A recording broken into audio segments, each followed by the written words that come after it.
Hello guys, welcome to my new blog. আজকে আমি তোমাদের তৈরি করে দেখাবো চালের গুঁড়ি দিয়ে চাপটি পিঠা। প্রথমে এখানে আমি একটা পাতিলে অনেকগুলো চালের গুঁড়া নিয়ে নিয়েছি। এরপর সামান্য লবণ দিয়ে দিলাম পরিমাণ মতো।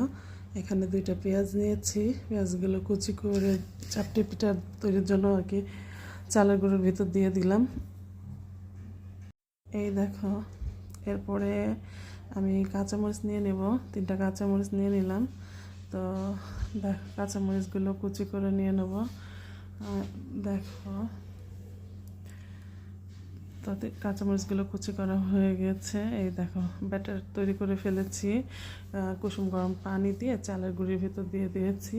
তো এখন কাঁচামরিচ, ধনে পাতা আর পেঁয়াজ আর সামান্য লবণ দিয়ে আমি ব্যাটারটা তৈরি করে ফেলছি। এই দেখো, গোলাটা একটু ভালো করে হাতে মধ্যে নিলাম, মানে হাত দিয়ে আর কি গোলা করে নিলাম ভালো মতো।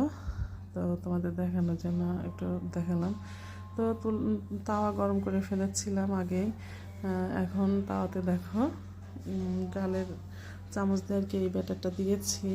এখন এই দেখো, আমার চাপটি পিঠা আর কি প্রায় রেডি। আজকে আমি প্রথম এই পিঠাটা তৈরি করতেছি।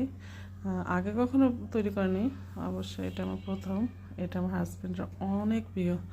তো এই দেখো আমার ফাইনাল লুক আর কি চাপটি পিঠার। দেখছো, এখন আমি আরেকটা পিঠা তৈরি করে দেখাচ্ছি। ডালের চামচ দিয়ে আর কি এই ব্যাটারটা দিয়ে দিতেছি।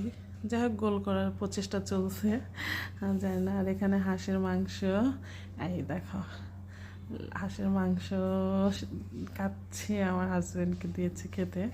তো এই যে চাপটি পিঠার হাঁসের মাংস, তার নাকি অনেক প্রিয়, অনেক মজা আর কি।